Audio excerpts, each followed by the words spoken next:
네, 서울중앙지검 연결해서 검찰 수사 상황 전해드렸습니다. 12.3 내란 사태를 수사하고 있는 경찰이 당시에 졸속으로 진행된 국무회의에 참석한 송미령 농축산식품부 장관을 조사할 예정입니다. 탄핵소추안 가결로 직무가 정지가 된 윤석열 대통령에 대해서도 조만간 경찰 출석을 요구할 것으로 보입니다. 자, 이번엔 경찰청 국가수사본부를 연결해 보겠습니다. 조건희 기자 전해주시죠. 네, 비상계엄 선포에 앞서 열린 국무회의는 5분 만에 끝났고 회의록도 남기지 않은 것으로 드러났습니다.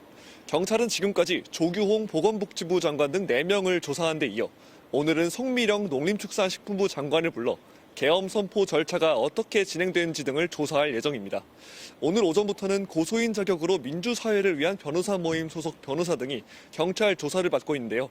민변은 앞서 시민사회단체를 대표해 윤석열 대통령과 김용현 전 국방부 장관 등을 내란죄 혐의 등으로 경찰에 고소했습니다.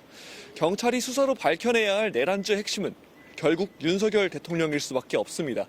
내란 중요 임무 종사 혐의로 구속된 조지호 경찰청장과 김봉식 서울경찰청장을 상대로 윤석열 대통령이 계엄에 대해 구체적으로 어떤 지시를 내렸는지 조사한 뒤 윤 대통령에 대한 직접 조사에 나설 것으로 예상됩니다.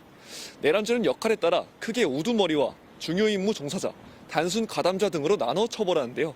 경찰은 이미 대통령실 압수수색을 시도하며 윤 대통령을 내란 수괴 혐의를 받는 피의자로 지목했습니다.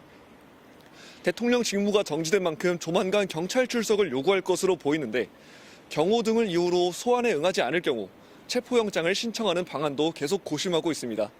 또 윤 대통령의 비화폰 통신 내역과 서울 한남동 관저에 대한 압수수색 영장을 신청하는 방안도 검토하고 있습니다.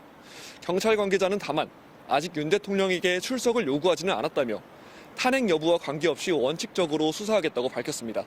지금까지 경찰청 국가수사본부에서 MBC 뉴스 조건입니다.